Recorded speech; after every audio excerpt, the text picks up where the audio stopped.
এটা নতুন যাত্ৰা দীৰ্ঘদিন এটা সংগ্ৰাম ইতিহাসত মই জড়িত হৈ আছোঁ কাউন্সিলৰ চিফ হিচাপে কাৰ্যনিৰ্বাহ কৰি আছোঁ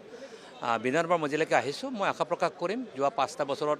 ডক্টৰ হিমন্ত বিশ্ব শৰ্মা ডাঙৰীয়াই যে কাম কাজৰ ওপৰত ভিত্তি কৰি যিধৰণে ৰাইজে আশীৰ্বাদ দিছে তেওঁ আকৌ 5টা বছৰত সুন্দৰভাৱে নেতৃত্ব দিব বিকাশ উন্নয়ন শান্তি শৃংখলা বজাই ৰাখিব তাৰ সমান্তৰালভাৱে মই আশা প্ৰকাশ কৰিম এজন জনগোষ্ঠীয় এজন প্ৰতিনিধি হিচাপে যে দীৰ্ঘদিনৰ অমীমাংসিত যি সমস্যা আছে ৰাভা হাছনবাজ কাউন্সিলৰ যি সাংবিধানিক যি সমস্যা আছে মই আশা প্ৰকাশ কৰিম তেখেতৰ নেতৃত্বত সমস্যা সমাধান হ'ব আৰু বহলভাৱে সেই সমস্যা সমাধান কৰিব আৰু সকলো জাতি জনগোষ্ঠীৰ প্ৰতি ন্যায় আৰু উন্নয়নৰ ক্ষেত্ৰত তেখেতে কাম কাজ কৰিব আৰু তাক লৈ বিধানসভাৰ মজিয়াত নিশ্চয়কৈ পদাৰ্পণ কৰিম আজি বিশেষ দিন আজি ভাৰতীয় জনতা পাৰ্টীৰ বিধায়িনী দলৰ আৰু এনডিএৰ বিধায়িনী দলৰ নেতা হিচাপে ডক্টৰ হিমন্ত বিশ্ব শৰ্মা ডাঙৰীয়া নিৰ্বাচিত হৈছে আৰু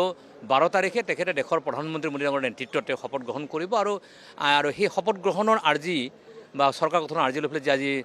মহামান্য ৰাজ্যপালৰ ওচৰত গৈছে সেইটো আমাৰ কাৰণে এটা বিশেষ দিন মোৰ কাৰণে এটা বিশেষ দিন আৰু এই বিশেষ দিনটোৱে অহা 5টা বছৰত সৰ্বাংগ সুন্দৰখানে অসমখন আগুৱাই নিবৰ কাৰণে অসমীয়া আইৰ সন্তানসমূহক লালন পালন কৰিবৰ কাৰণে ডক্টৰ হিমন্ত বিশ্ব শৰ্মা ডাঙৰীয়াই নেতৃত্ব ল'ব